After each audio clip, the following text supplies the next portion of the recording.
दोस्तों, क्या आप यकीन करेंगे, जापान की अंतरिक्ष एजेंसी एक ऐसी लिफ्ट तैयार करने वाली है जो आपको बिल्डिंग की ऊंचाइयों पर नहीं बल्कि पृथ्वी से सीधा अंतरिक्ष तक लेकर चला जाएगा। जी हाँ दोस्तों, एक ऐसी लिफ्ट जिसका इस्तेमाल आप पृथ्वी से अंतरिक्ष में जाने के लिए कर पाएंगे। ये सुनने में आपको भले ही अजीब लग रहा हो, लेकिन जापान की अंतरिक्ष एजेंसी इस प्रोजेक्ट पर काम शुरू भी कर दी है। दोस्तों, आप में से हर कोई कभी न कभी लिफ्ट का इस्तेमाल जरूर किया होगा। दरअसल लिफ्ट एक ऐसी मशीनरी सिस्टम को कहते हैं जिसका इस्तेमाल किसी इंसान या फिर सामान को ऊंचाई पर पहुंचाने के लिए किया जाता है। और अब यही लिफ्ट इंसानों को पृथ्वी से अंतरिक्ष तक पहुंचाने का काम करेगी। और उससे भी ज्यादा हैरानी की बात तो ये है कि इस बार जो लिफ्ट होगा वो सिर्फ और सिर्फ एक तार का बना होगा। जी हाँ दोस्तों, एक ऐसी तार जो पृथ्वी से लेकर लगभग 1,00,000 किलोमीटर की ऊंचाई तक जाएगी। और उसी मजबूत तार के जरिए एक लिफ्ट इंसानों को और जरूरी सामानों को भरकर अंतरिक्ष तक पहुंचा देगा। तो दोस्तों, सबसे पहले तो हम आपको ये बताते हैं कि आखिर वो तार तैयार किस चीज के जरिए किया जाएगा, क्योंकि अगर स्टील की तार को भी अंतरिक्ष तक पहुंचा दिया जाए तो उसमें इतनी ताकत नहीं होगी कि वो अंतरिक्ष तक चला जाए। सिर्फ उसके तार का ही वजन इतना हो जाएगा कि तार बीच में से टूट जाएगा। दोस्तों, आपको जानकर हैरानी होगी कि दुनिया के सबसे बड़े उद्योगपतियों में से एक एलन मस्क का कहना है, हम इंसान कभी ऐसी कोई तार को तैयार ही नहीं कर सकते जो किसी लिफ्ट को पृथ्वी से उठाकर अंतरिक्ष तक छोड़ दे। एलन मस्क ने यहाँ तक कह दिया कि पृथ्वी से अंतरिक्ष की लंबाई इतनी अधिक होगी कि इतने लंबे तार को तैयार कर पाना ही लगभग असंभव है। लेकिन इसके बावजूद भी जापान की स्पेस एजेंसी लगातार इस प्रोजेक्ट के पीछे काम में लगी है। आपको बता दें, जापान की एक यूनिवर्सिटी जिसका नाम सुजुका यूनिवर्सिटी, वहां पर काम करने वाले प्रोफेसर और स्टूडेंट के साथ मिलकर जापान की अंतरिक्ष एजेंसी इसके लिए काम कर रही है। उनका कहना है कि उन्होंने इस वायर को तैयार करने के लिए कार्बन नैनोट्यूब का इस्तेमाल किया है और ये इतना मजबूत होता है कि भारी भरकम सामान को भी इस तार के जरिए अंतरिक्ष तक पहुंचाया जा सकता है। कार्बन नैनोट्यूब का इस्तेमाल करके ये लोग जिस तार को बना रहे हैं उसमें स्टील से भी 30 गुना अधिक ताकत है। आज से पहले दुनिया ने कभी भी इस वायर के बारे में नहीं सोचा था और यही मजबूत तार पृथ्वी से लोगों को और जरूरी सामानों को उठाकर पृथ्वी से लगभग 96,000 किलोमीटर की ऊंचाई तक लेकर जाएगा। दोस्तों, अब जरा आप इस केबल के स्ट्रक्चर को गौर से देखिए। अगर आपने क्लास 9th और 10th की साइंस की किताब को पढ़ा होगा तो आपको याद होगा कि हीरे का स्ट्रक्चर कैसा होता है। दरअसल हीरे को सबसे मजबूत तत्व कहा जाता है, जिसके अंदर कार्बन बहुत मजबूती के साथ बंधे हुए होते हैं। ठीक उसी तर्ज पर इस कार्बन नैनोट्यूब का भी साइंटिफिक स्ट्रक्चर है जो कि स्टील से 30 गुना ज्यादा मजबूत है। जापान की अंतरिक्ष एजेंसी का कहना है कि इस केबल की मदद से करीब 20 टन के वजन को अंतरिक्ष तक भेजा जा सकता है। कंपनी जब इतने लंबे तार को तैयार कर लेगी तो उसके बाद अंतरिक्ष में 2 बड़े-बड़े सैटेलाइट को भेजा जाएगा, जिसका काम होगा 96,000 किलोमीटर की ऊंचाई पर एक बेस स्टेशन को तैयार करना, जहां से मजबूत तार बंधा हुआ होगा।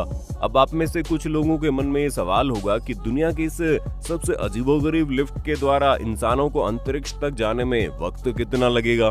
तो दोस्तों, आपको बता दें, कंपनी के मुताबिक उन्होंने जो भी कैलकुलेशन किया है उसके आधार पर जब ये लिफ्ट तैयार हो जाएगा तब इंसान को और जरूरी सामानों को पृथ्वी से अंतरिक्ष की ऊंचाई तक भेजने में करीब 10 दिन का वक्त लग जाएगा। लगभग 10 दिनों बाद इंसान उस ऊंचाई पर पहुंच जाएगा जहां से वो आसानी से पृथ्वी को घूमते हुए देख सकता है। दोस्तों, आपको जानकर हैरानी होगी कि उस वक्त अंतरिक्ष में जब इंसानों को भेजा जाता है और जरूरी सामानों को भेजा जाता है तो वो हर 1 किलो सामान के पीछे अंतरिक्ष एजेंसी का लगभग $20,000 का खर्च आता है। लेकिन अगर जापान की अंतरिक्ष एजेंसी इस लिफ्ट सिस्टम को तैयार करने में कामयाब हो जाती है तो 1 किलोग्राम सामान को अंतरिक्ष भेजने में महज $500 का खर्च आएगा। यानी कि महज 25% खर्च पर ही किसी भी चीज को अंतरिक्ष भेजा जा सकेगा। यही वजह है कि जापान की अंतरिक्ष एजेंसी दिन रात इस प्रोजेक्ट को पूरा करने में जुटी हुई है।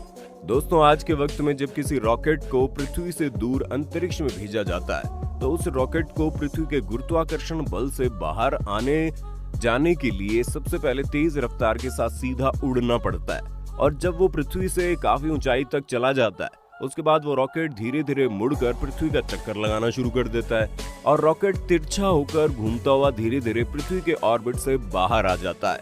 ऐसा करने में रॉकेट को काफी वक्त लग जाता है और साथ ही उस रॉकेट को बहुत सारे ईंधन की जरूरत पड़ती है। लेकिन जापान की अंतरिक्ष एजेंसी जिस टेक्नोलॉजी के ऊपर काम कर रही है, अगर वो उसे बनाने में कामयाब हो जाती है तो बहुत सारे ईंधन की बचत हो जाएगी। ईंधन का बचत यानी बहुत कम खर्चा। दरअसल जापान की अंतरिक्ष एजेंसी जिस वायर को तैयार कर रही है, उस वायर से जुड़े हुए लिफ्ट को ऊपर जाने के लिए सिर्फ ऊपर की तरफ बढ़ना होगा, जबकि रॉकेट को गोल गोल घूमते हुए ऊपर की तरफ बढ़ना होता है।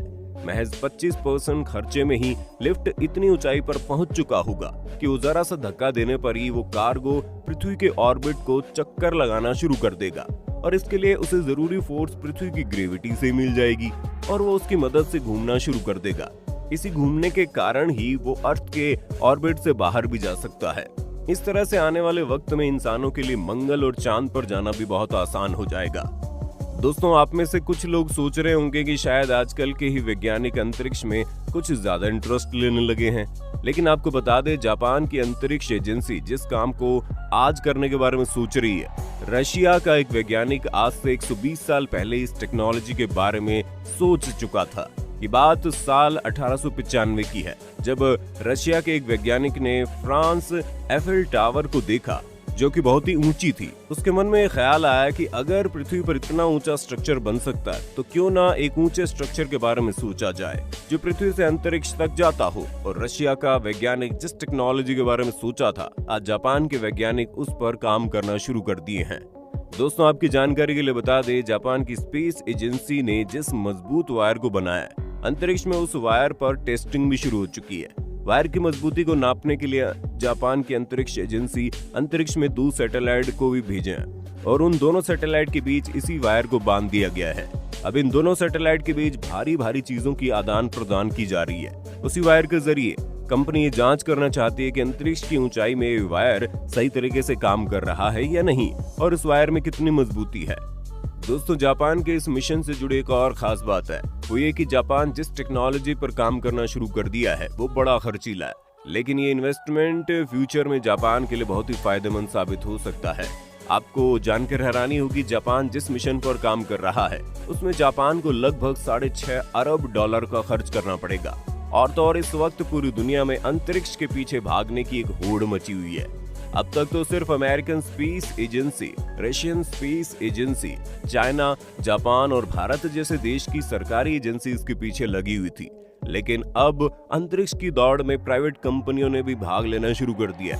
यही वजह है कि जापान के इस प्रोजेक्ट में अड़चन डालने के लिए भी बहुत सारे लोग कोशिश करेंगे, और हमारा पड़ोसी देश चाइना तो इस वक्त पूरी दुनिया में अपने आप को सबसे ताकतवर दिखाने की कोशिश कर रहा है। वो भी जापान के काम में अड़ंगा डालने की कोशिश करेगा, लेकिन चाइना किसी भी सूरत में नहीं चाहेगा कि कोई भी एशियाई देश अंतरिक्ष के मामले में चाइना से आगे निकल जाए।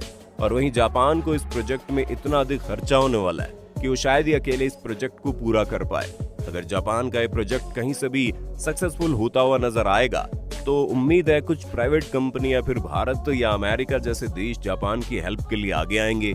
दोस्तों, आपकी जानकारी के लिए बता दें, इस वक्त अंतरिक्ष की दौड़ इतनी तेज हो चुकी है कि हर कोई या कोशिश करने में लग रहा है कि कैसे भी करके अंतरिक्ष यात्रा को सस्ता बनाया जाए। यही वजह है कि एलन मस्क तो एक ऐसे रॉकेट को तैयार कर रहे हैं जो अंतरिक्ष में इंसान को भेजकर वापस भी आ सकता है, जबकि आज से पहले कोई भी रॉकेट सिर्फ सिंगल यूज के लिए बनाया जाता था। यही वजह है कि आज नासा भी एलन मस्क के आगे झुकी हुई है, और अगर जापान अंतरिक्ष तक पहुंचने वाले लिफ्ट बनाने में सक्सेसफुल हो जाता है तो संभव है अंतरिक्ष की यात्रा बहुत ज्यादा सस्ती हो जाएगी।